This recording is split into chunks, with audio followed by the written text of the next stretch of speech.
Ladies and gentlemen, can I please have your attention? And I need all of you to stop what you're doing and listen. It's Waffle Box time. I don't even know what that means. No one knows what it means, but it's provocative. No, it's not. It's Gets gross. the people going. You know what old Jack Burton always says at a time like this? My crotch is itchy. Surely you can't be serious. I am serious. And don't call me Shirley. What would you do if you had $1 million? 2 chicks at the same time, man. Just thank the Lord she didn't live to see her son as a mermaid. You killed a hooker! Call girl! No, Cyril, when they're dead, they're just hookers. This time we are sure she's a woman, right? Why do you want to listen to the TV with the stereo on? Because I like to party. Let's do this! And welcome to Waffle Box, episode 7, the podcast where we talk about anything, everything, and nothing, all at the same time. This week we have a beer review from the good man Stone Cold Steve Austin. Well, actually not from him, but his beer, you know what I mean. A lovely, uplifting, and hilarious story about the Boy Scouts of America, as you can imagine. Then we also got Alexa, she's a human. It's a campaign going on. And also the Forever Purge, as I keep calling it the final purge. It's the Forever Purge. The Forever Purge. Forever Purge, which obviously rolls off the tongue. Final Purge, it's stupid. Forever Purge, much better. And obviously so much more as we waffle on. I am Mike Fish, and I am joined as always by the myth, the legend, Kush Hayes. Kush, how you doing, buddy? What's good, y'all? How you doing, Mike? It seems like you're just kind of thrown off by my epic introduction. Those who have been watching the Waffle Box know that I usually cut you off right before you can even give me an introduction because I get very passionate about the show, folks, and I'm just happy to be here. But I'm trying to breathe, just let things happen, Kush, and that was a beautiful introduction. Thank you much. I try my best. Again, I pose a question. What's good, y'all? It's the 6th, so it's the 6th of July when we're recording this. Obviously, a new episode comes out on Wednesday, but America celebrated its birthday again this weekend. 4th of July, where the ungrateful swines of America celebrate their independence from the good Queen of England. Did you do anything special to celebrate this treacherous weekend? The weekend in general, a friend of mine came in from New York, so I hung out with him when I could. We would end up seeing the next mentioned movie tonight, the Forever Purge. We would catch some beers in the park and just catch up on old stuff. Other than that, for the actual Independence Day itself on Sunday, my mom and myself, we hung out, watched the movie of the same name, Independence Day 1. Reintroduced her to Captain America. And then, we just burgers, hot dogs, kids next door lit off a bunch of firecrackers, like really expensive, dangerous firecrackers. And thankfully, it was well enough, nothing got burnt down. Did you not watch Team America, World Police? That's a good No, I've only seen that movie once. It's fine. I get why people like it. I don't need to see it again. America, fuck yeah. Like, I get it. America! You gotta say it properly. America! Fuck yeah! Coming again to save the motherfucking day. I'm gonna have to stop singing, otherwise we'll get a copyright strike on YouTube. Oh, that is possible. They don't mess because that rendition was pitch perfect, so they might Dude, might I the algorithm. I got a warning on Facebook for posting a YouTube link to some drone footage flying through fireworks. It's a link that's only been on my page. Well, I guess I didn't give it a proper introduction or something, but I got a stern warning about community guidelines and spam and this and that and the other. And it's literally just a drone flying through fireworks, opera music playing in the background. It couldn't be it's one of the best videos you'll ever see. And so it wasn't the person that uploaded the videos. No, you shared it. It's my fault. It was my fault, and Facebook's robots put an end to that. So I said, no more Kush. It's Terminator. It's all coming true. It's slowly taking over. Terrifying. It is terrifying. Well, obviously I didn't do anything to celebrate because why would I? I mean, I'm over it now. You know, I'm not bitter anymore. Whatever. Did you really not do it? Is it just a Sunday for you? Does the wife not like make you eat a hot dog? Did she not make you flick a Bic lighter 3 times just so you say there was an explosion? I set off some shit. And drank some beer and laid in the pool. You know. Okay, I got into the like you did it right. I got into the spirit. Sounds like you did it right. But in my head, just to justify, I'm celebrating England being rid of you. That's why I'm like, good riddance. That's a silver lining. Yeah, why not? Before you got married, before you moved over here, what is July 4th like over there? Like, is it literally just a Sunday? I can't imagine why they would be celebrating anything, but like, do they go like, those wanker Americans think they're so free, blah, blah, blah. Well, it's not a Sunday every year, Kush. That's not how obviously work. But yeah, no, we don't do anything. It's just a day. It's a regular day. That we have to no more special than Cinco de Mayo, the 2 months prior. That and St. Patrick's Day. It's just same old day. You just work and then you just get an excuse to drink. Hey, okay. St. Patrick's Day. No one cares, but whatever. Oh, so people are drinking in a higher volume on the 4th. Like of July. they advertise, like the American beers and stuff. Oh wow! I must know more. It's commercialism, man. It's all commercialization. Desire to know more intensifies. It's not like the pure celebration of the 4th of July. The birth of our savior, Abraham Lincoln. That's what 4th of July, right? I don't know. But anyway, fun fact: do you know how? Because you know how I love my segues. Abraham Lincoln used to be a wrestler. Guess who else used to be a wrestler? Boom! Stone Cold Steve Austin. Oh, there you go.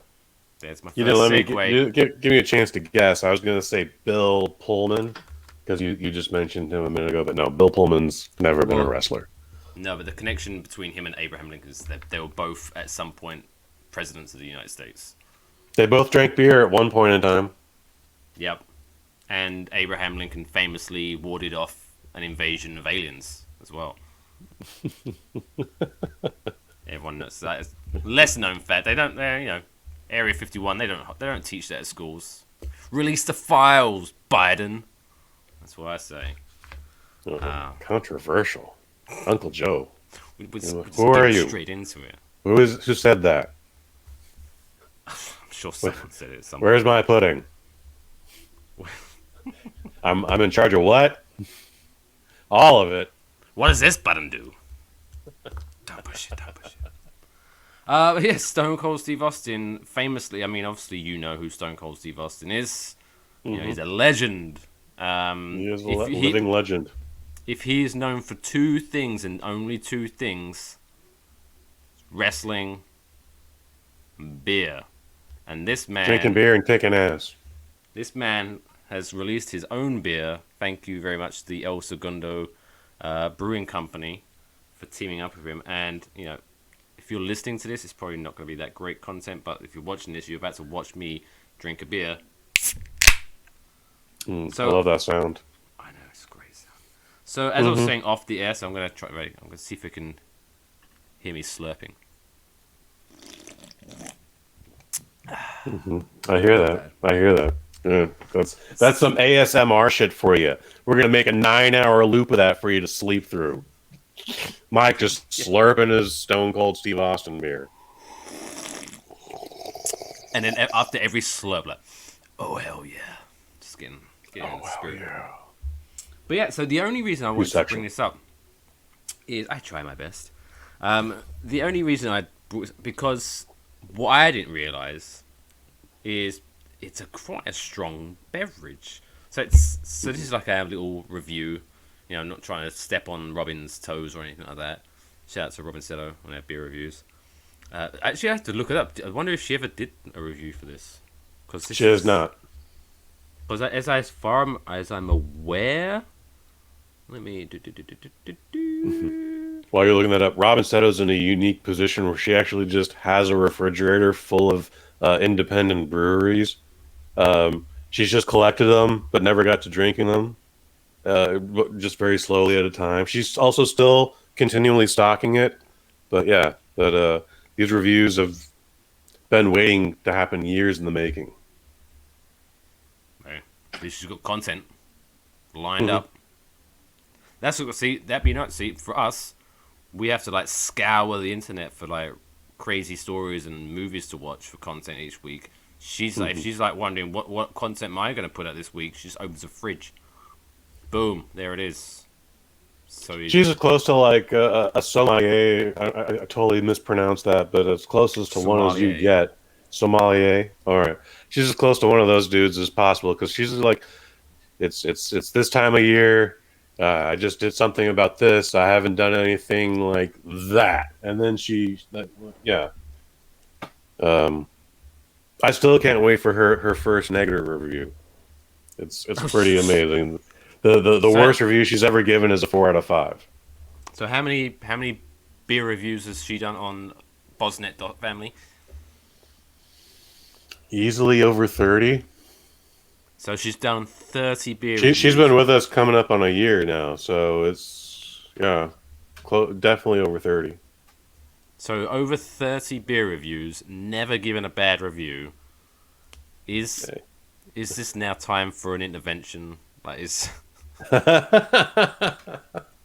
not like she's killing a whole 12-pack. No, she literally just has the individual beer, maybe a second one, but at least that's what I'm told. I've not actually seen the legendary fridge, but now that COVID restrictions are lifted, maybe we'll get a tour someday.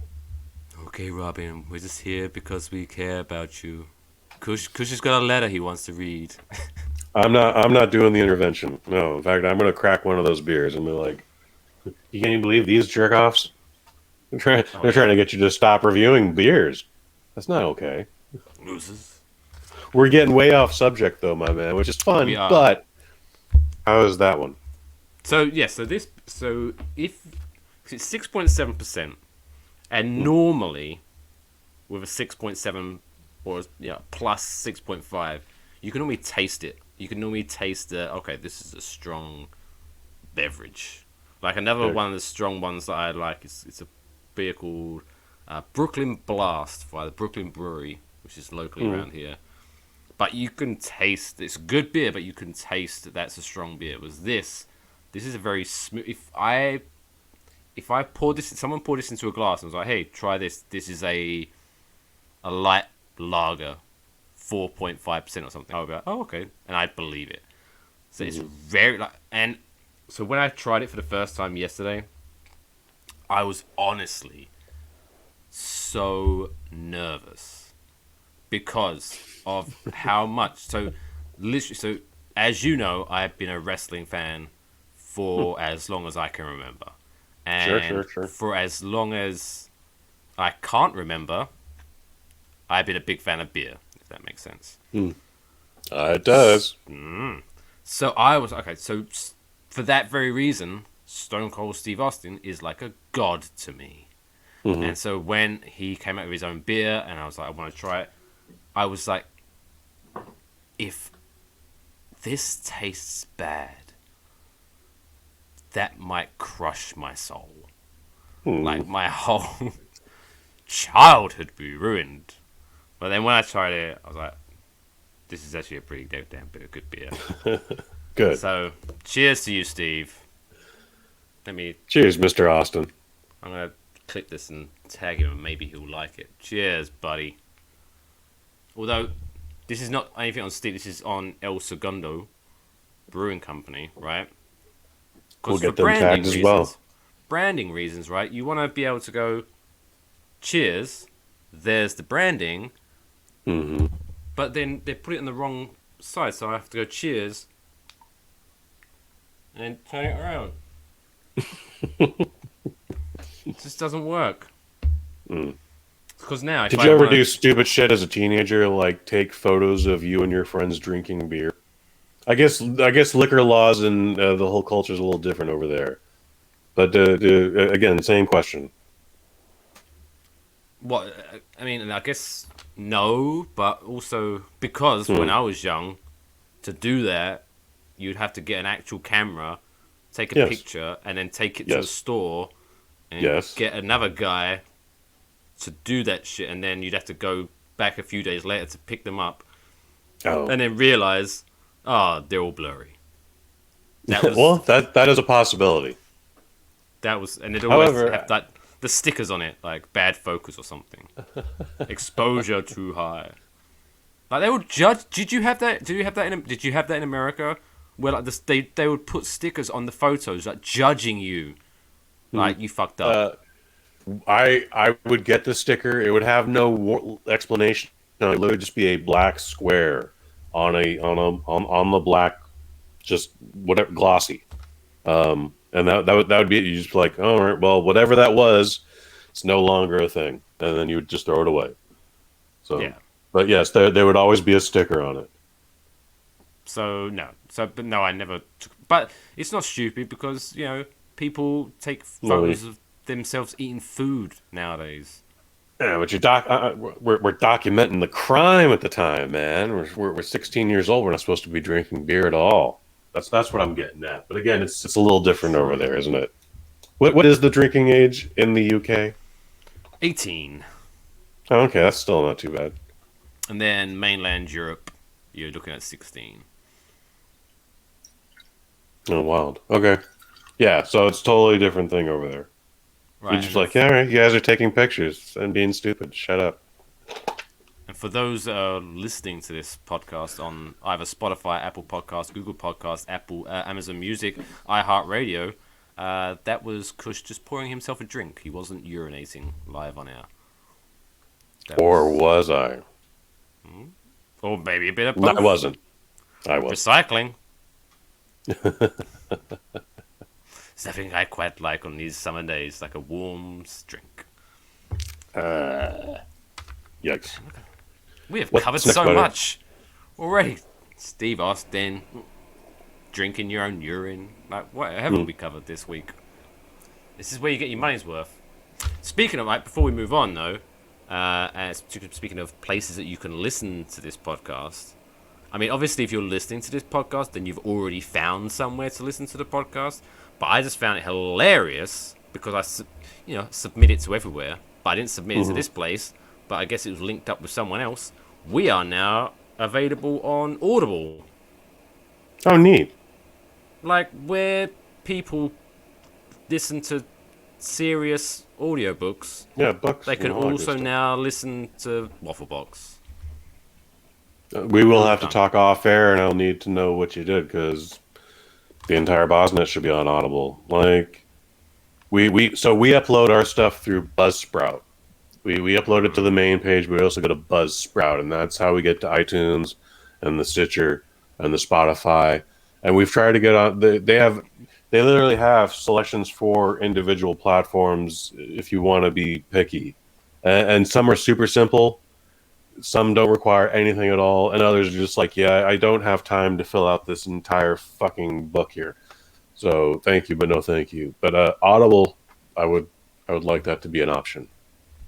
We'll talk off air because I'm not gonna. Obviously, we don't need to bore the listeners about the background. But yeah, it's pretty simple. I'll get you on. That's pretty neat. Get you on there. So yeah, if you're listening to us on Audible, that's cool. Give us a review, 5 stars. I mean, literally, you can put in the review any kind of junk. We don't care. The funnier, the better. 5 stars. That's the main thing. Get it on it. 5 stars. Okay, so that was Steve's. So. And do you have like a specific? Are you giving it a 4 out of 5, a 7 out of 10? I believe it's 5 stars. So 5 out of 5. Fascinating. Oh wait, are we still talking about the beer now? Yes. Yeah, so I've gone way off. No, so yeah, I'm definitely gonna go out of 5 because I think anyone that rates anything out of 10 is an animal. Well, they just don't want to do 4.5. Oh, 4.5 sounds so silly. That annoys me. when people do that. It's like, no, that's not how it works. It's 4 or 5. If you're Sometimes that, it's 8 or 9. well, 8 would be 4.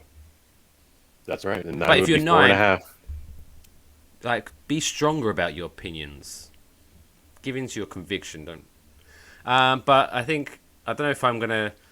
Should we do like ratings at like 5 waffles, or should I just have it like depending on the subjects? Like for example, I'm gonna give this 4 out of 5 skulls. Outside of chewing tobacco, I don't know what a skull is, but I like waffles instead. All right, so Steve Austin's Broken Skull IPA from El Segundo Brewing Company gets 4 out of 5 waffles. Cheers. Steve Austin scores 4.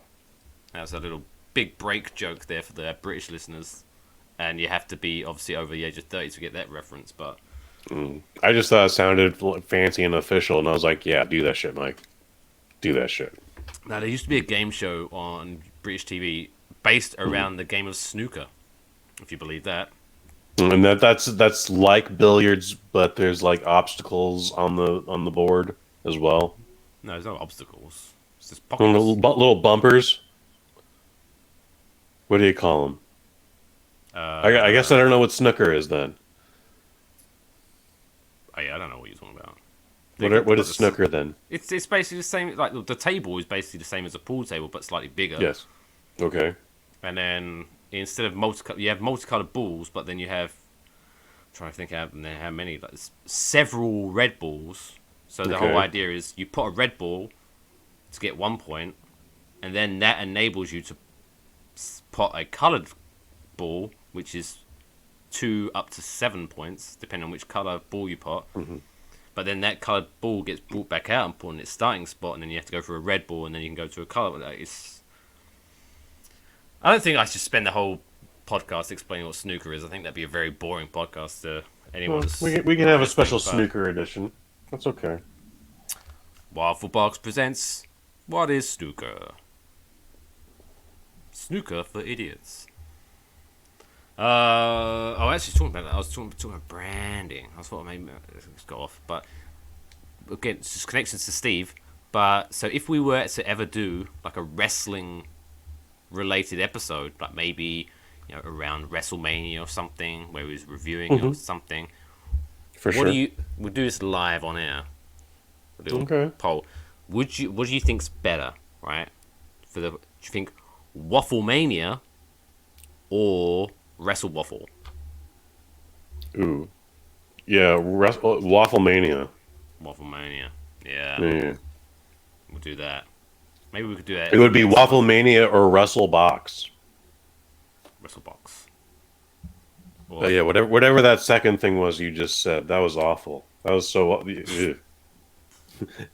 It's so awful, I immediately rejected it from my memory.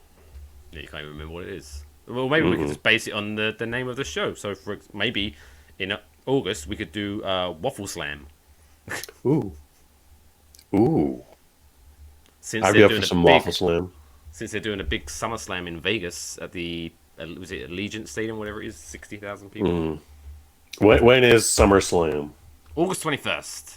The only reason I know that is because it's the same night as the Pacquiao fight.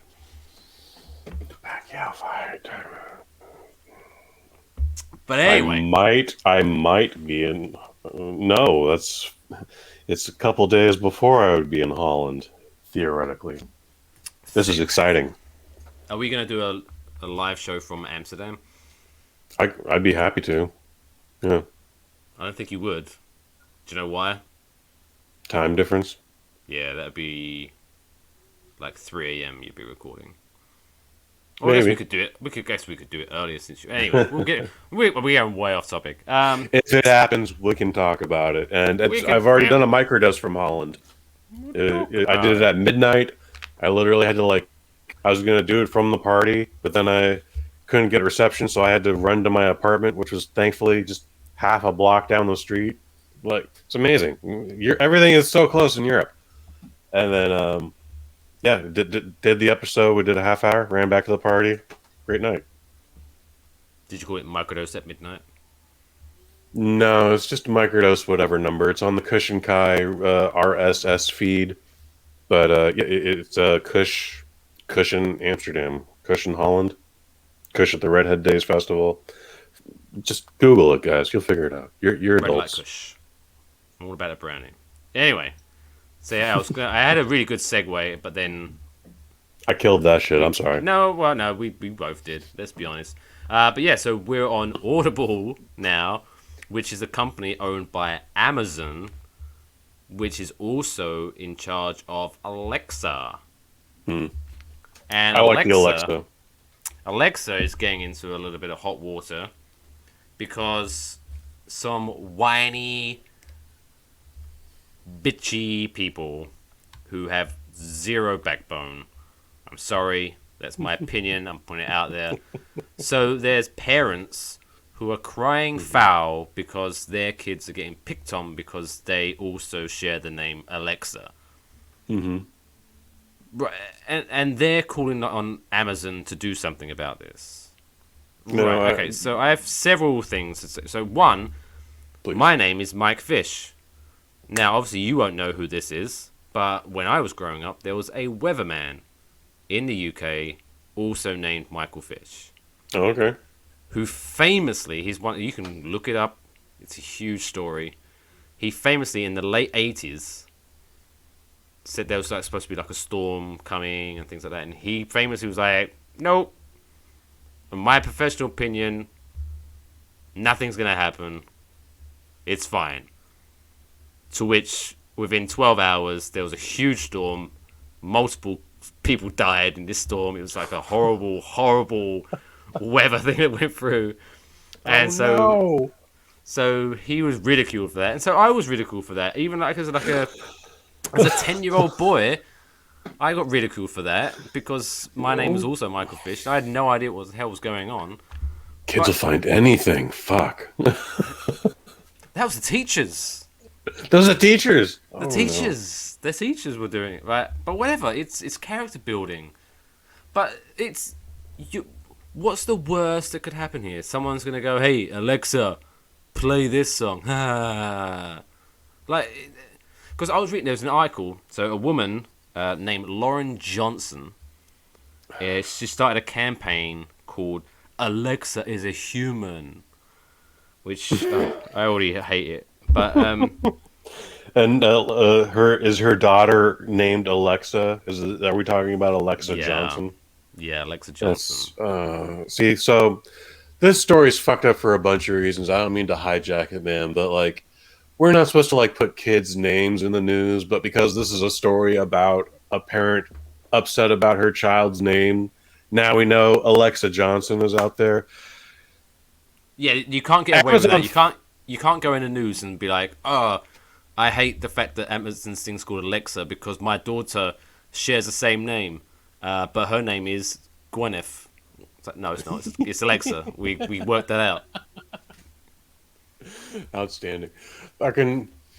So when you told me this was going to be a thing, I was expecting this to be like a Russian-ish family or a Polish-ish family, something that would, this is our culture. Like my grandmother's name was Alexis, and her mother's name was Alexis before that. Like, it was one of those things. Okay, here's where Amazon fucked up. Is there are actually more girls out there, more guys now, named Alexis than there are people named Siri. Okay. Really? I haven't seen the stats on this, but I guess I'll trust. How many Siris do you know? I definitely know at least one Alexis, regardless of how close we are. If I have a boy, I'm gonna name him Siri, just to fuck with him. Damn, you're a terrible father then. If you're doing that just to spite Kush Hayes, one, I think that's hilarious. But two, you're still a bad father. This affects me no way. One day, Dad, why am I called Siri? Listen to episode 7 of Waffle Box. Dad, blimey, you've gone bollocks. But in the article where they were complaining about it, so this is the quote I wrote down. She's like, Okay. Lauren added that for older children, the Alexa jokes can even be sexual in nature. Well, How? That's on the children. That's not Amazon's fault. Like, Amazon is guilty of many things. Don't get me wrong. I'm not saying Amazon is a wonderful company, but just because these kids have got a dirty mind, it's not at no point have I ever looked at an Alexa. Your kids found your web search history, and now Amazon's got to pay for it. But here's what I'm saying. Break it down, Mike. If someone is making sexualized jokes about someone named Alexa Johnson, for me, I'm thinking it's the Johnson part. It's that's on you, Lauren. It's on you. Well, I guess to your husband. I guess it depends. I don't know. Maybe he took her last name. I don't know. I don't want to judge. Big Dick Johnson. Yeah. Big Dick Alexa. Big Dick Alexa. That's Big Dick Alexa. Play BTS. Playing BTS. Heart on Fire. Now. Thank you, Daddy. I don't know any BTS songs. No, I know one. I don't know the name of it, but I'm aware of one. Okay. It was pretty. You're on the pulse of the youth there, Mike. I'm hip with the kids. This whole time I thought I was cool because I was listening to Dua Lipa. Dua Lipa, my pandemic soundtrack. Dua Lipa was so 3 years ago. I think. Interesting. The only I think was maybe I'm thinking of someone else. So there you go. I'm fucked up as well. I don't know. Who knows? Moving on. It's not Slipknot anymore. No. Definitely not a Slipknot. Are you? That's your jam? Yeah, I got the fucking faces all over me. Look at them. For those watching on video, look, I've got all the Slipknot faces on my arm. We're gonna have to get an up close picture some other time. But yeah, no one can see that shit right now, dude. Yeah, I'm a maggot. Fascinating. What is your favorite Slipknot song? I wouldn't know it, but what is it, please? That's like picking your favorite child. My always good. So this is the one I normally say is my favorite Slipknot song, just because of the funny story behind it. So a friend of mine who always just likes to be that guy that ruins everything, but in a funny way. I think I know that friend. So he was going to a wedding, and they asked all the guests to fill out this form and suggest a song to be played, in their honor at the wedding, sort of thing. You know. So towards the married couple, such and such has dedicated this song to you, and they would play it. So he texted me. He was like, "Okay, I've got to do this. Tell me a good Slipknot song that would be hilarious for me to get played at a wedding." And so instantly, the first one that came to my mind was a great song called "People Equals Shit." It's a great song. It's romantic. If you're gonna, it's a ballad. Of course, if you're gonna listen to it, ballad. If you're gonna listen to it, listen to a live version. It's insane. You might not like it, but at least you'll get. I think it's they're one of those artists where if you listen to the right song, like, you might not enjoy it, but you'll appreciate. Okay, I get why people like this. You know, like, I get, like, same thing with, like, I don't know, like Jonas Brothers. Not a big fan of Jonas Brothers, but their return to music as adults, not my thing, but I can definitely appreciate why they're very successful, and good for them. You know what I mean? You know what I mean? That's fair. Haters. That's fair. We're not haters on this podcast. We're very not anymore. Loving and open. We're lovers. Trying to be. Not fighters. The player lover. Speaking of lovers and those that are down with the kids, the Boy Scouts of America. Price is Right, failhorn.mp3. Wow. Best segue ever. I will not hear anything against that. So, okay. So, yes, this next bit. Warning, listeners. This is not going to be hilarious. But I'm ready to fill my cup, though, anyways. Quickly urinate into your cup, Kush. When I read this article and I saw the number, holy shit! Right? Okay. So what is the article exactly about? So the Boy Scouts of America reached a preliminary settlement for the history of sexual abuse within the Boy Scouts of America. Dig. So, the settlement they reached was $850 million. Wow. Paid out to 60,000 victims. All right, time out. Let's pull up the calc.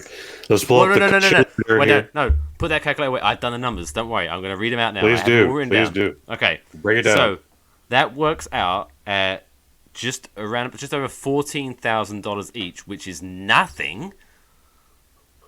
Nothing. Like, don't get me wrong. There is no price that's going to make up for that shit. But no.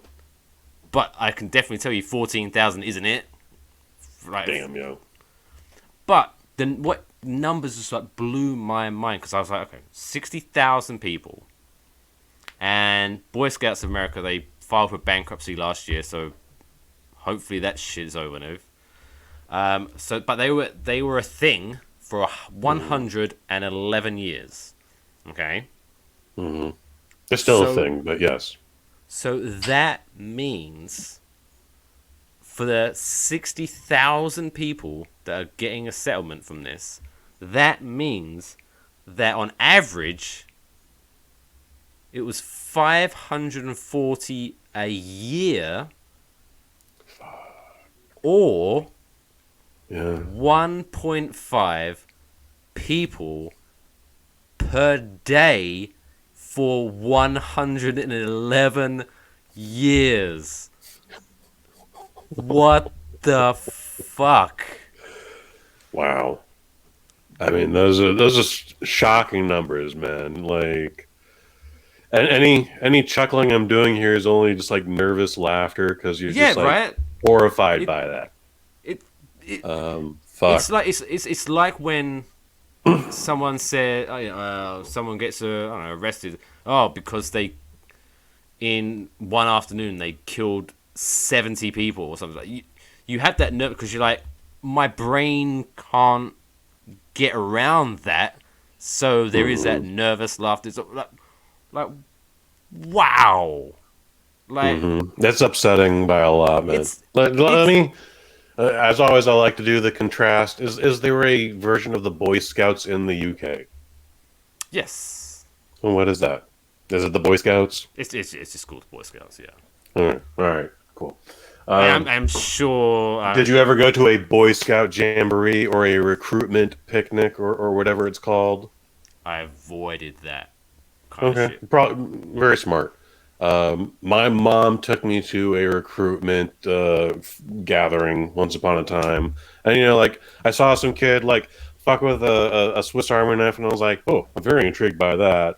But then I saw some kid juggling, and wow, it was very impressive height. Like I was like, yeah, I'm not into that. And then the whole uniform thing. So we never went back, and I was just like, yeah, I'm super not into this, and it was never a thing. So after hearing this, I'm very thankful for all that, but it's just like, god damn, man, what? Nothing's safe anymore. Obviously, because they Boy Scouts of America was obviously all across America. And America is a lot of people, but still, there's it's too much. half people every day for It's 2 people too many. 11 years. That's ridiculous. Like I still can't. The Boy Scouts is always about like, you know, we're trying to like, you know, form bonds between fathers and sons. We're trying to teach, you know, how to camp, survival instincts, things like that. Just do a good deed, get a badge on your merit, whatever that is, your merit sash. And then you still have to worry about getting cornholed. That's just wrong, man. It's how. I mean, I guess if you have to put a positive spin on it, at least now it's kind of out in the open light now. And but how that like for 111 years? I mean, obviously, I'm not saying this was happening from day one. Maybe it was. I don't Probably know. not. But still, Probably that's not. incredible. Like, oh Jesus Christ! But it happened one day, and then that dude told another dude, and he went, "Ooh, I could do that too." And it just spread. And those guys, they infected kids who did the same thing, and I mean, not to get too an ugly cycle. I mean, I was gonna say not to get too deep. We're already deep. We're already deep in Very it. deep, bottom of the ocean, baby. But you have to just think at some point that just became almost like a racket for those animals. Like this is so I can totally like, see that. we can just get away with this shit, and I'm like, oh, fuck them people. I hope they're buried under the prison. There you go. But Yeah, I'm okay with that. But I don't know. I don't know where they'd get the money from. But 14,000 each is bullshit. Like I say, there's no price you could put on that. But 14,000. There's a legal fund for all that shit. They collect dues from everybody every year. That money gets divided up into blah, blah, blah, into all the sections, and they have a pot because they got sued for nearly $1 billion one day, and they'll get it. But for the shit they had to go through, the fact that they're gonna, I mean, not to get too into my numbers, but you know, I can earn that doing the bullshit job that I do relatively easily, and that's all they're gonna get from it. Like, whatever. Fuck them people. Whatever. Fuck them. Now onto something on a lighter note, something bright and breezy. The Forever Purge. The Forever Purge. The Forever Purge. Whatever. God damn it. I literally, for those, I mean, you can't see because of the light. Final Purge. I wrote down Final Purge. Mm-hmm. It's got multiple names. Forever Purge. Oh yeah, the Forever Purge. Are you gonna tell us the French and Italian names, which you sent me? The French name is American Nightmare 5, and then I forget what the Spanish name is. But yeah, it don't matter. Have you seen any of the Purge movies or the TV series that's no longer around? Nope, because they look stupid. Okay, that's fair. That is fair. Okay. Wait. Okay, that was harsh. That was harsh. Maybe they don't look stupid, but I just no. They look. Those commercials don't look stupid. No. But I think it's just I don't know what it is, but that kind of movie like that. I mean, obviously, I'm not saying they're all in the same exact category, but that kind of movie like that. Final Destination, Saw, those kind of, I don't know why, but those types of movies just annoy me. Okay. I don't know. I get it. Final Destination is a lot of fun because you're just going there to see what is the new creative kill. Saw was trying to do that thing, but it got really creepy, and you're just like, yeah, I don't want to be a part of this. But the Purge went from a horror movie about like this super unimaginable event happening, but then this one home in the suburbs being invaded, and then people didn't really respond well to that, so they were like, well, what if we made this an action movie? And what if we set it downtown? And what if we put like a totally multi-ethnic cast in it? And the people were like, yeah, this is much better. All right, and now you're telling a message. You know, it's about classism and tribal warfare and just what brings out the deepest and darkest and ugliest things in people. And it spawned a whole franchise that is now 5 movies and a canceled TV series with 2 years. Well, that's the thing. So this, for me, okay, before you're going to get into the actual movie, this kind of premise, sure, just There's a lot of holes in it, babe. But no, it doesn't sound like a good premise. It's the grossest thing maybe I've ever heard of. Like, it doesn't seem like an episodic. Drop the mic. It doesn't seem like a very good episodic kind of thing, you know? No, the Purge has actually had this unique phenomenon where each edition gets better. Up until this newest movie, we'll get more into that later, but like even the TV series, so the first season, they try to just make a 10-hour long Purge movie, so it's all contained in one night, one 13-hour period, and that's just whatever it is. But then the second and final season, they're like, well, let's talk about the entire year, not only of that one Purge night, but leading into the next Purge night. Like, well, let's get some corrupt cops. And well, first off, we're going to have all the murder, death, kill, but those are going to be the B and C stories. The main story is going to be a bunch of corrupt cops. There's the love story in there too, but there's a bunch of crooked cops. They're going to rob the police retirement fund, and it's in a big vault, and it's a bunch of cash, and it's actually one of the more unique ideas they have had this whole time, and then they canceled the fucking series, but they managed to do 10 hours of that. That annoys me more. The fact, okay, I'm not a big fan of the idea of the premise of the show, but the fact that you're going to turn this into a TV show and then turn it into a heist. What? No, if I am interested in this, I want to see the Purge is people anything killing is everything is legal. So we're always talking about murder, death, kill, but there's so much more you can do. Okay, and we've literally never seen like a bank heist. So many opportunities to do this. We went from the suburbs, we went to downtown, we went to the first Purge actually took place on like Long Island or whatever. So they've done multiple things. This newest Purge takes place on the Texas border, the Texas-Mexico border. So they're doing a lot of interesting things here. Before we even get into anything, the next Purge, because I defy them as this is the final Purge. The next Purge is going to be a global Purge. That's my prediction. I'm calling it here. Happen. Absolutely, it will.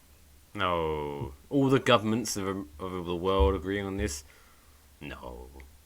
Well, so things get a little wait. Before you get into the actual movie itself, I will say you did actually spike my interest in when you were talking about the TV show The Purge, where it was like the whole series was covering, like it was almost like a 24 style, where it's almost within in real reason. time. They kept it to a trim 10 hours, thankfully. But that's quite. I'd be interested in actually, like an actual real time, rather than just. I think that'd be quite interesting to see. They do a lot of outlandish shit that first season. Like our protagonist, maybe he's not even our protagonist, but our main character who we're following the entire time. He's just murdering people the entire way. Like it's almost kind of like a video game. At one point, he ends up at like a carnival, and then you have to like question like, wait, hold on. So someone drew permits for this to be open before the Purge and then close after the Purge, but then you have to like organize all the vendors, and then there's just all these torture. It's like a carnival. It's literally a carnival, but just saw the carnival. Wait, so the carnival is... Step into this tent and murder someone with a shotgun if you want. Step into this tent, maybe you're into knives. Step into this tent, hang somebody. And the entire time, this carnival is just flooding in people that they've kidnapped because everything is legal during the Purge. So kidnapping and then murder. Are there people working at the carnival? People are working at the carnival. People are paying attendance to this carnival. Like, it's wild, man. Well, okay. It's also cartoony, and then you're just like, yeah, those are the holes I'm talking about here. One of the biggest problem with the two things. One, if there is literally a purge where literally anyone can do anything, so I can be stabbed in the face and that's it. No one can do it. Yeah, I'm not working that shift sorry, busy, Mm-hmm. hiding. It's But going to affect the two, economy, Michael. yeah, no one wants to work anymore. But two, I just love the fact that these people who are running around, I can do anything I want. Everything's legal. I'm gonna kill everyone. Oh, say what? How much is it? $3 to get in? Okay, 1 second. Getting their wallet out and like. We gotta pay that's for the rule they're ground following. somehow, babe. That's the one rule that's being followed during the purge: the admission fee to the carnival. Brilliant. Yeah. Brilliant. Because people are crazy. Yeah. People are crazy, Mike, especially during the Forever Purge. The Forever Purge. Which only lasts 24 hours, right? 12 hours. 12 hours. So it's the original Purge is supposed to be 12 hours, and then once the siren happens and the shutters come up and everybody that didn't die goes back to work, surprisingly, I don't know why I would go back to work the next day. I'm taking the day off. Yeah. I need to relax. There's a whole militia of people that went, fuck that, purge forever, yo. And they just start murdering people, and it gets way out of control. The cops can't contain it. The National Guard can't contain it. The military surrenders and evacuates their base in Texas, Mike Fish. It gets crazy. How big is this militia? So big it covers the entire nation. Because they're going for the Forever Purge. Okay. Who's to stop them from... Why would you join that militia? Because there's nothing stopping them turning on you. It seems to be like an anonymous, anon, whatever. Like, no one knows. You're never informed of who has organized this whole thing. The past 4 Purge movies, we've actually focused on the entire night of the Purge, 13 hours from before sundown to after sunrise, and everyone goes, "Whew, thank God we survived that shit." But you remember all that blood you got in? Oh my God! But roll credits, please. Doing some donuts. The Forever Purge, the actual Purge night takes place in 5 minutes. All right, whatever happens. We see some brutalities. It's pretty standard operating procedure for the Purge. But then the horn sounds. Everybody thinks they're safe. Folks go back to work. Our main heroine, who to be fair has only been in the country for 10 months now, for some reason goes like, "Where is everybody?" She looks to the left. She looks to her right, and it's just like, "Bitch, they're dead. What do you not get about the Purge?" She then goes into the alley because the Purge, not knowing what it was. She survived the Purge, not knowing what it was. That is what happened. But then she goes into the alley, and then there's a cage right in the middle of the alley. There's a goat in it, and this doesn't trip her. This doesn't trip any red flags for her. She's apparently a soldier. She's got like combat experience, whatever it is we find out about her later. And still, for some reason, this is a visual podcast, folks, so you'll have to check out the YouTube feed. She goes like, "Hey, here's this cage with this goat. We should release that goat. Let me go into the cage. Let me get that latch. Let me pull it. Oh my God. Now I'm trapped in this thing. Oh God, I've done a backflip on the cage. And oh my God, now these people dressed like bunnies are trying to kill me." The stupidity and the tension are both palpable. But I'm assuming she saves the day. Or are we going to get to that? She is saved by her boss, thankfully. And then because the Purge is now officially over, those two are arrested for murder.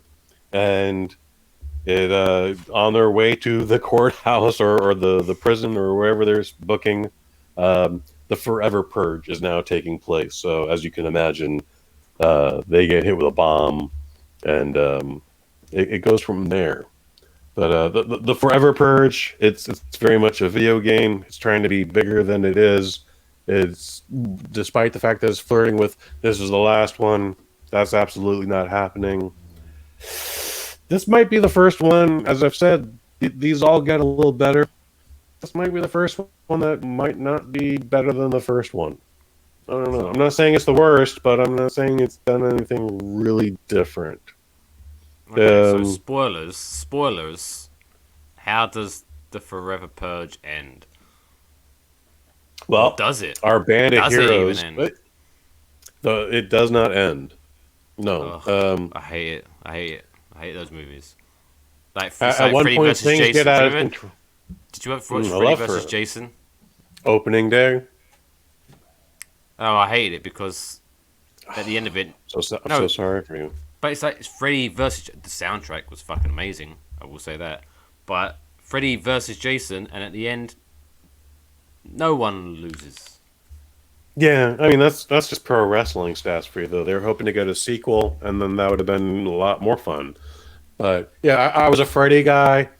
I would have said Jason won, but it ended how it ended, and I wanted more. I guess maybe that's it. That's how it ended because it's open to interpretation. Because you said Jason won, but then I would argue if anyone was declared a winner, it would be Freddy, because he tricked Jason into thinking he'd won, but at the end he was like,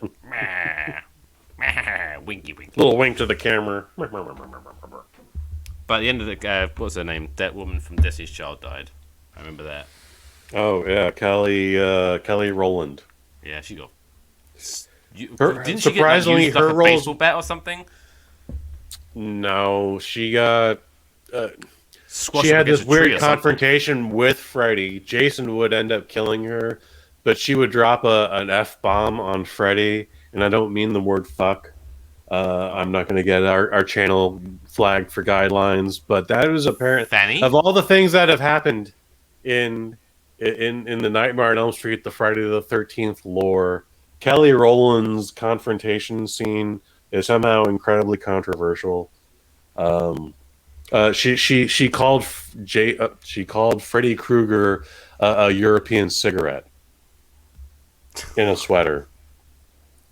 Right, obviously I know what the words you're saying, but Good. Again, I love the thought of Kelly, whatever her name was, Kelly Rowland. I'm just trying to get into the character, into the moment. So she's obviously just witnessed all of her friends, Multiple murders, and so then this guy Freddy is looking like he's about to. She's next, and her first thought is to call him a homosexual. Mm-hmm. Right? In a Christmas sweater. Yes. Let's see how that ends for you, Kelly. It didn't end well. Didn't end very well. Did not end well. She did.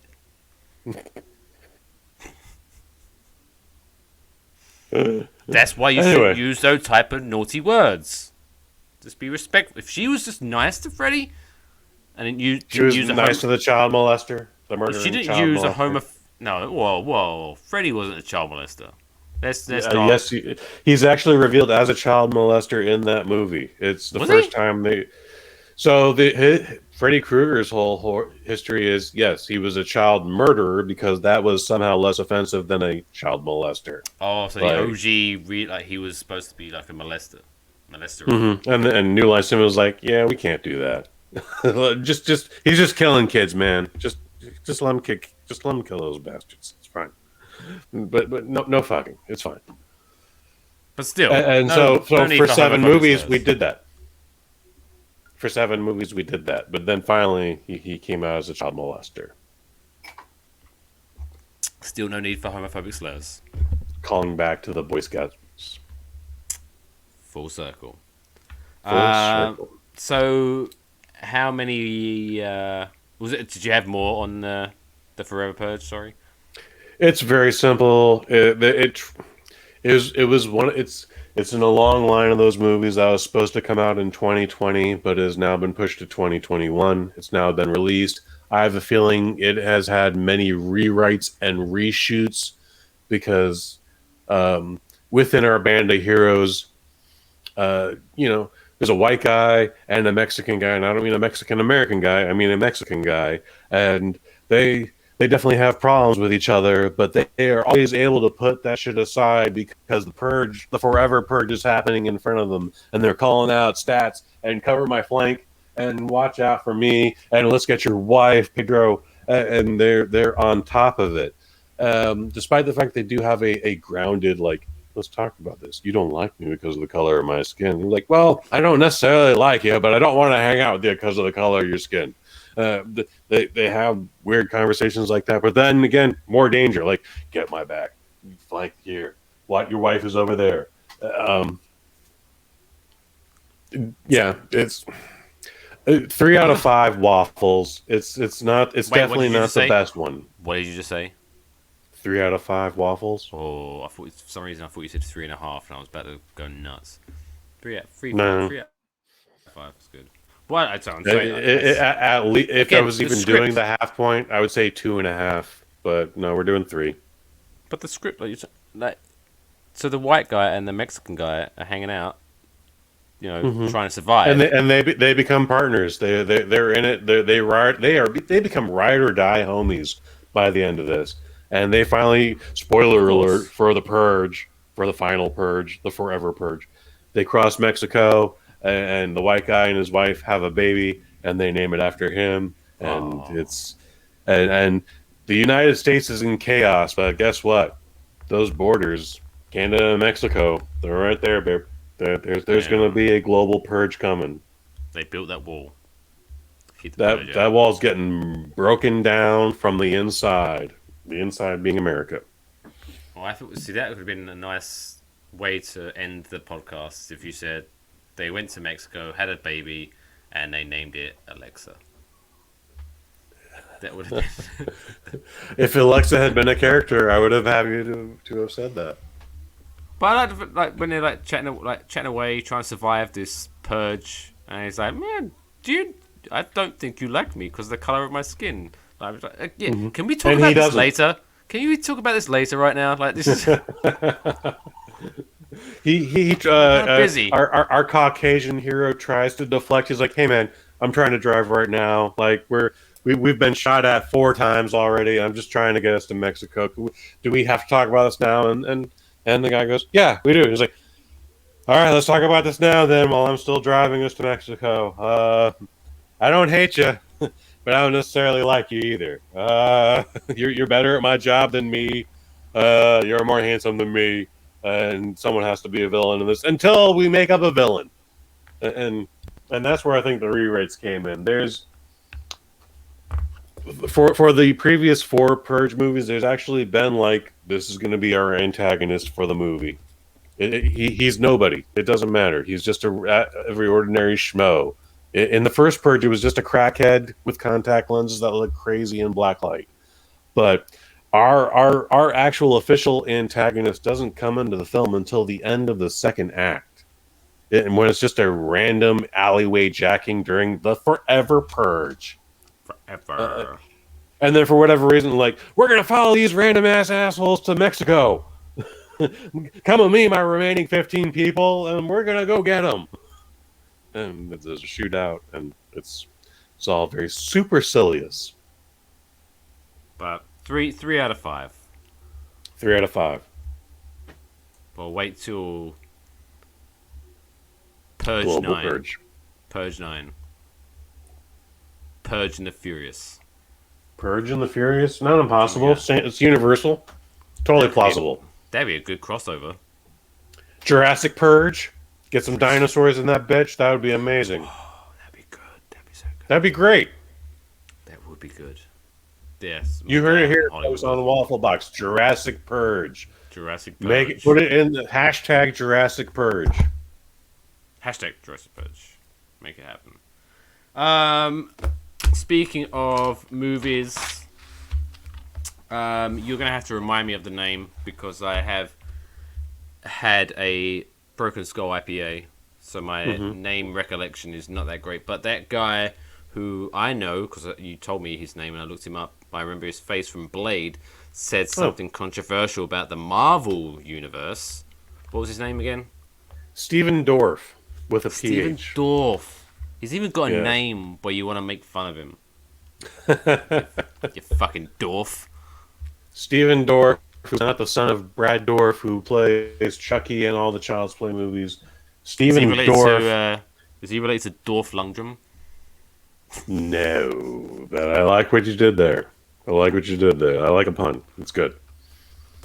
Stephen Dorff was in the UK at some festival, and he did an interview with the UK's Independent, which should be the first red flag for everybody in the continental United States who's familiar with this story already. Well, so let me give you. So the Independent is a publication in the UK, which makes itself, just by its branding, looks very sophisticated, but it's basically it's a sophisticated newspaper for those who aren't sophisticated but want to think they're sophisticated or want to look sophisticated, so they read the Independent. It sounds like the New York Post. Yeah, but with the New York Post is a tabloid. Okay, that's fair. It's branded like a very. I don't want to keep saying sophisticated, but you know what I mean, like the Financial Times or something like that. But it's bullshit. But anyway, carry on. That's fine. He gave them an interview. He was out there plugging some movie. It's not really clear. It's actually a sassy ass article. So, right at the top, he for some reason, the brand new Marvel Black Widow movie comes out this weekend, and someone asked him about it. He's not in it, but he was in the original Blade movie, which a lot of people debatably say kicked this whole thing off. Isn't Blade's Marvel, right? Well, Blade is a Marvel comic property, but it was a New Line Cinema film. Yes, it is, but it was, the comics were released by Marvel, right? That's why I'm... Absolutely. Okay, I'm writing that. Okay, yeah, carry on. Sorry. I don't think X-Men has happened yet. Like, it's literally just on the cusp. Oh, no, Blade was very early in those.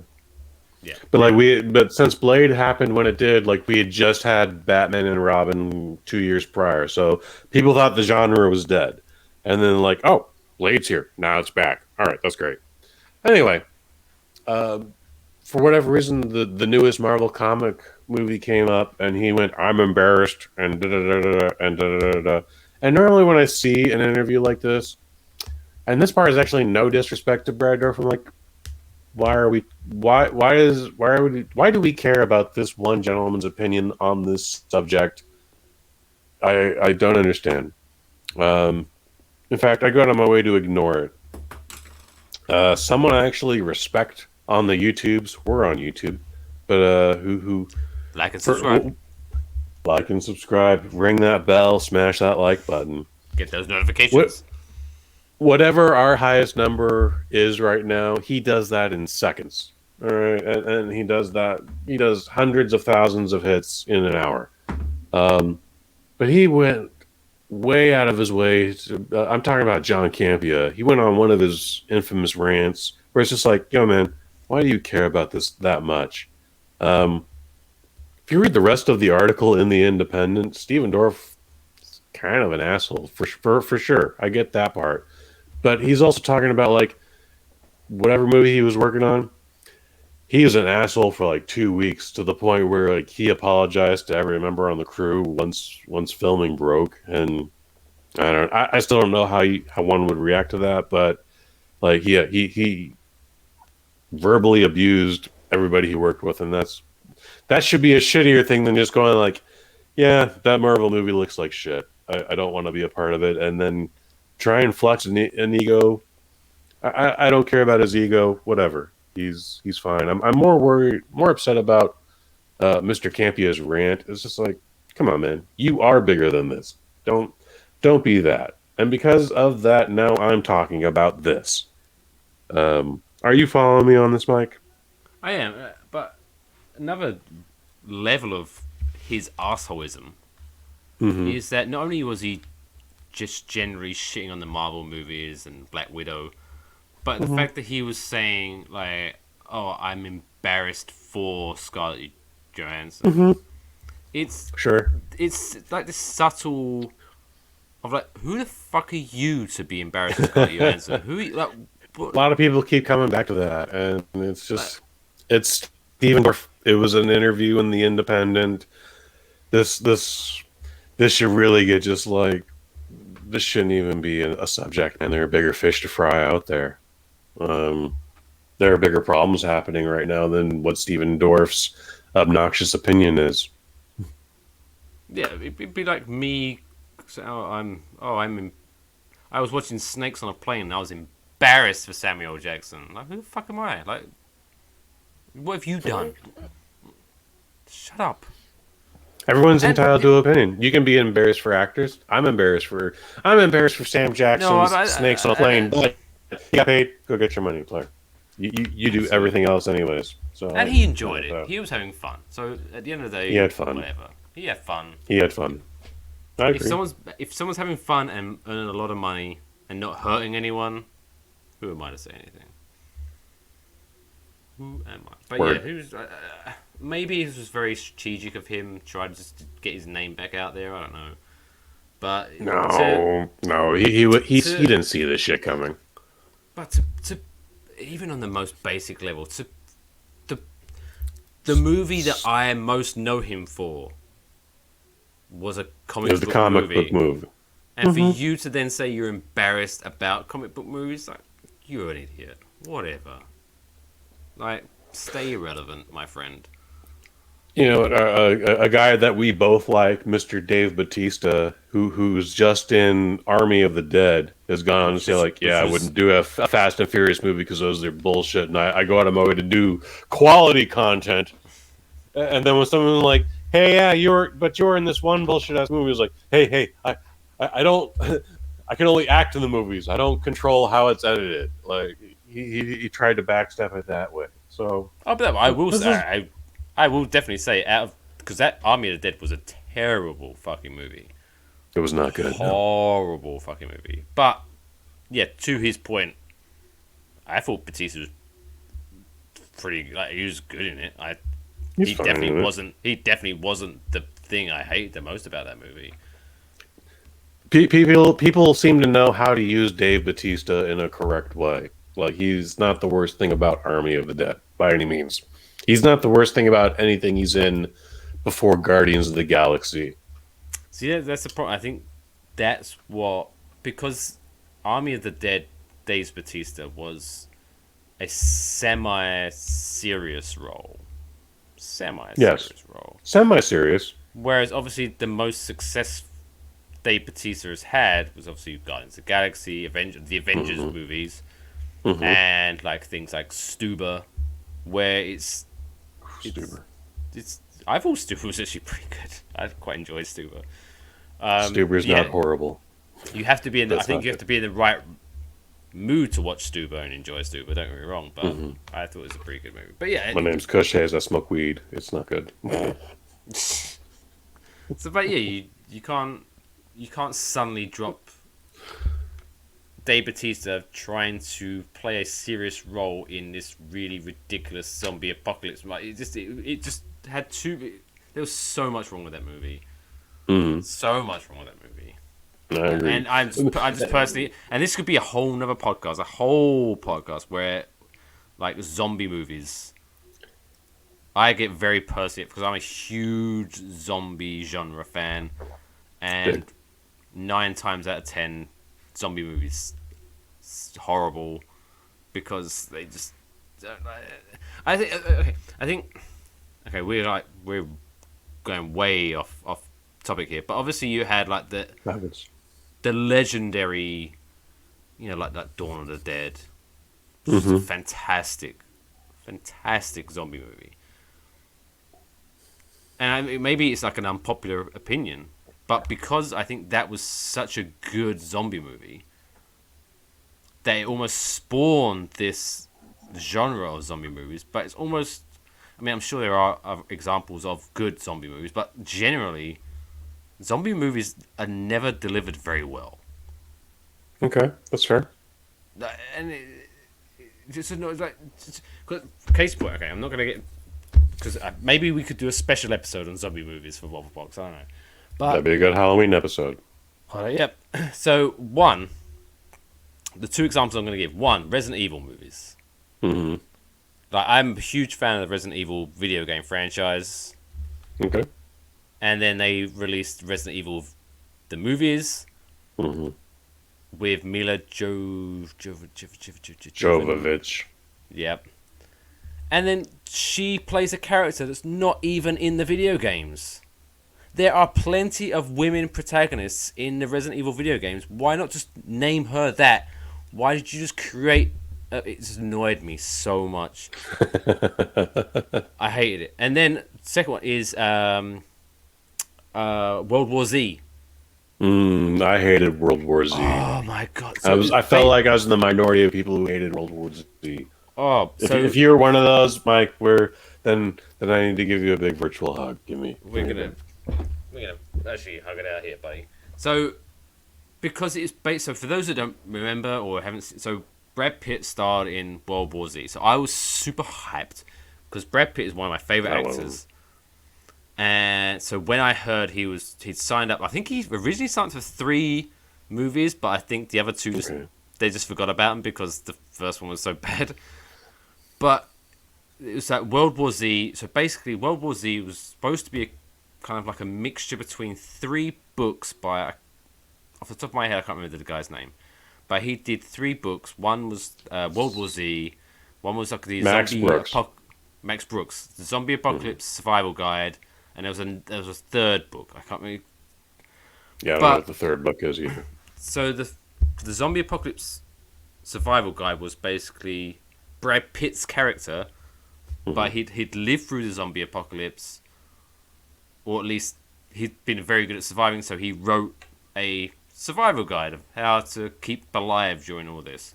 And then there was World War Z, which was like the account of anyway. But one of the main things, I think it's like the 1st or 2nd page, where it said, okay, when you're trying to survive a zombie apocalypse, one of the key things you need to know is that zombies cannot run.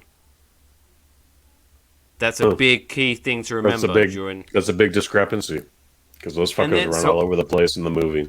And then within 2 minutes of the fucking movie starting, there's like a Usain Bolt motherfucker zombie going nuts. I'm like, what the fuck is this? Oh, I hated it.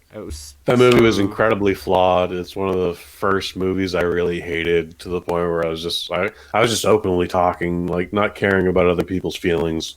It was just like, are we really doing this shit? Oh my god! What? Like my biggest problem with World War Z the movie is they're 6 hours into the problem. They stole the Winnebago. Not the problem. They get to, I don't know if they get to Jersey or Pennsylvania, but 6 hours later, they're at a Walmart. They're just trying to get food or supplies or whatever, and then Brad Pitt goes one way, the wife goes the other way, and immediately, bam, she's immediately getting raped in the frozen food aisle. And I was like, we are 6 hours into this thing, and we're going from 0 to rape. I just don't believe it. Brad Pitt dispatches the rapers immediately, saves his wife. A cop comes in. He's unconcerned. He's just getting Similac and baby formula for himself. And then the rest of the movie happens. I was just like, there's so much wrong with this. But that's not what we're talking about. Yeah, I know. The only zombie movie that I gave a pass because it broke the rules that are in my head about zombie movies was Shaun of the Dead. But it's fun a comedy movie. It's a comedy movie, so I'm not gonna hold it to. But also, yeah, it's a very funny movie. It's a very shout out to Shaun of the Dead peeps. Walking Dead, very good TV show based on zombies up until maybe season 4 or 5, and then it just becomes ridiculous. But I went all the way into whatever the season was that Steven Yeun got killed in. I finished out that season, and then I just can't handle any more trauma. It's a stressful hour. I need to do something else. But no, early, like first 2 or 3 seasons of Walking Dead, fantastic, great, amazing TV shows. And then I think they're still going on now. Like, it's ridiculous. I think the COVID delayed a bunch of stuff. But yeah, this is supposed to be like the final season of the proper Walking Dead. But then they had Fear of the Walking Dead and other. I think that's still going on, and then I think they're going to develop a 3rd one if they haven't already. I mean, hey, if they're making money, I think good for them. But it's Well, the well is running dry. Like the AMC was drawing huge numbers off that, and then once they killed Glenn, people were just like, yeah, I'm sad now. There's no glimmer of light in this. but not in Maggie's pregnant and alone. Oh, it just became like, the group finds. there's no happy ending ever. The group finds somewhere to hide. Oh wait, another group of humans invade it. Now there's a war. Oh, they finally escaped the war. Now they have to find somewhere else. Oh, they find somewhere else. Now they're safe.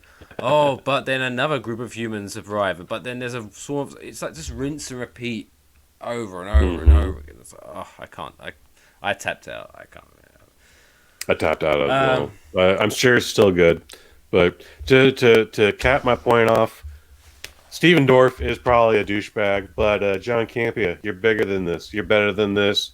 Don't get so upset about this, man. You have like a successful career and a family. Like a woman sleeps with you voluntarily every night.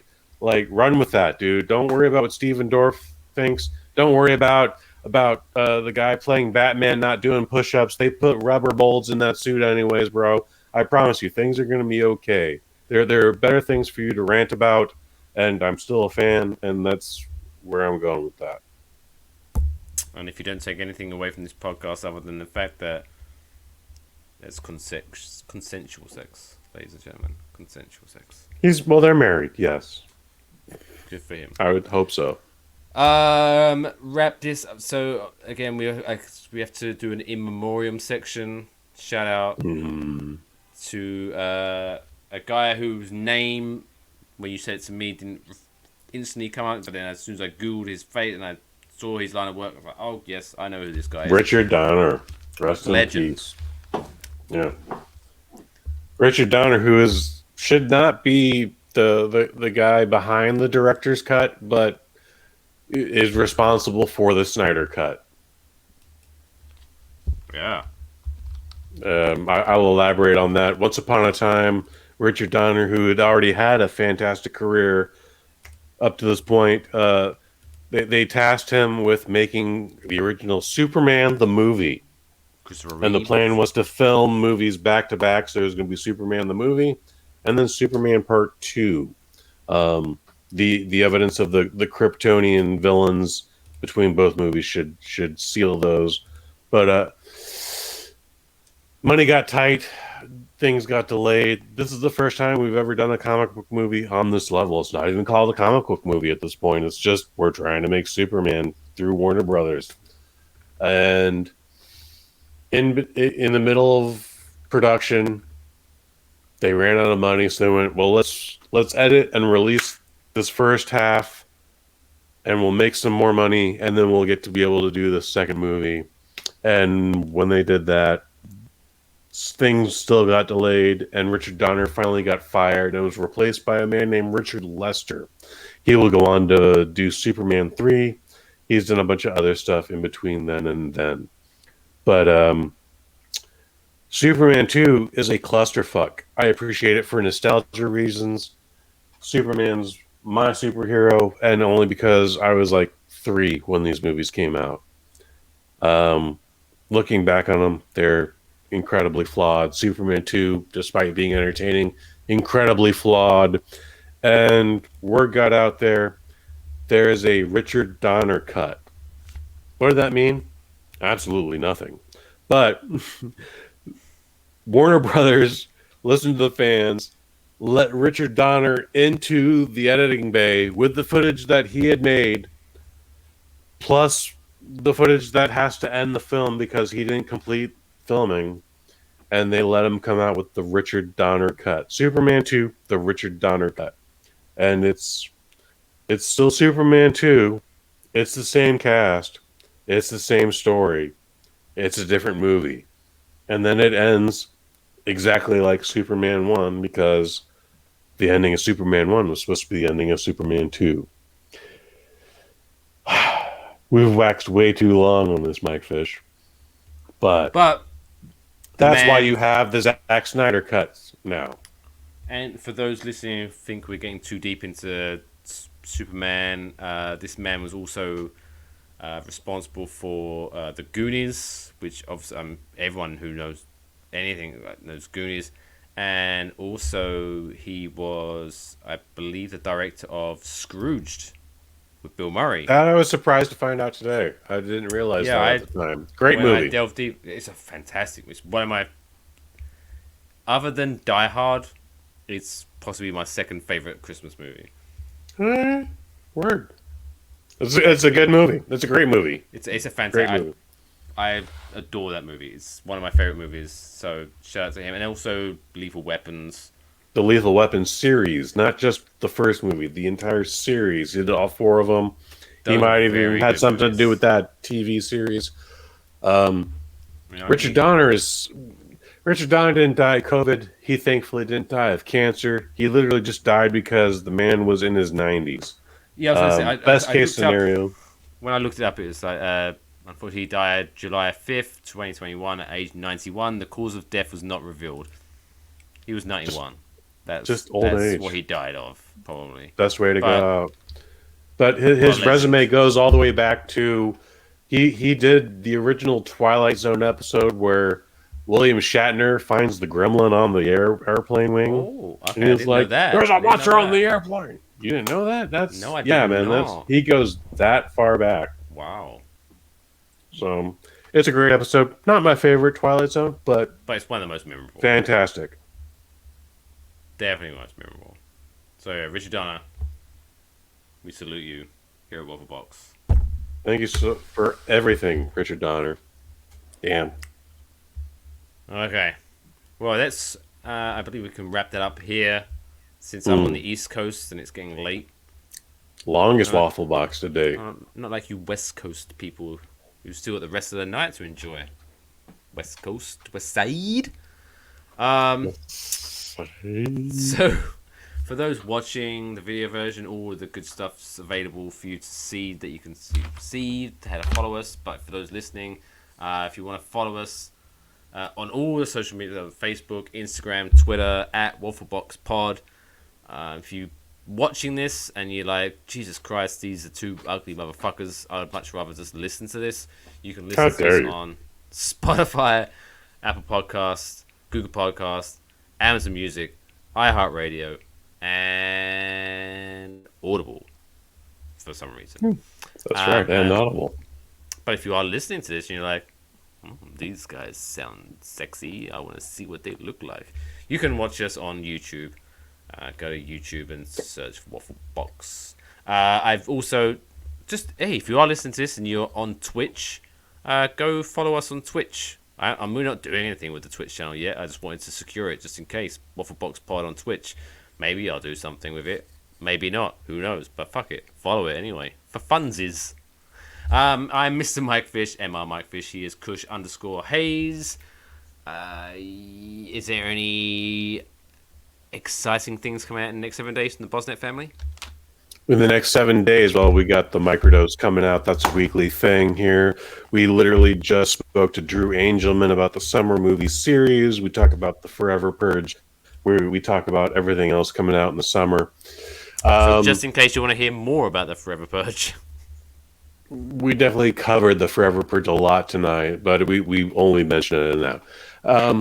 You mentioned Twitch TV. Kush Hayes' 22nd anniversary of the 21st celebration of his birthday comes out on August 6th on Twitch TV. Barely Functioning Gamers Twitch TV channel. We're going to just play Rock Band for two and a half hours. We might get in some requests. We might just do a whole set by ourselves.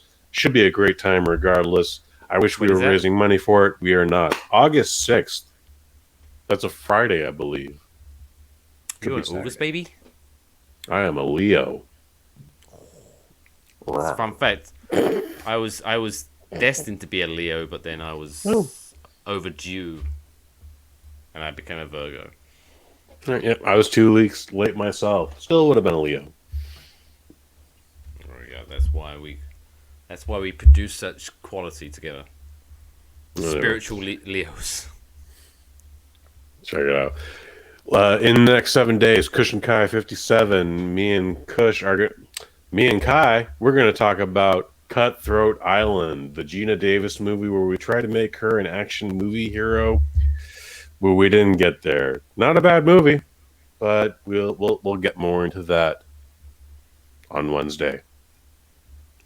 Sounds groovy. But yeah, until then, make sure, like I say, follow, subscribe, all the good places. Tell your friends, tell your family, tell your pets about Waffle Box Pod. We're taking over the world one day at a time. But until then... Wait, didn't I have a video? Why have I not got... Did I not have a video to end the show? Well, apparently I didn't. Do you have... Ooh. Maybe I need to create one. Video? I thought for some reason I thought I had an ending video, but I don't. Well, whatever.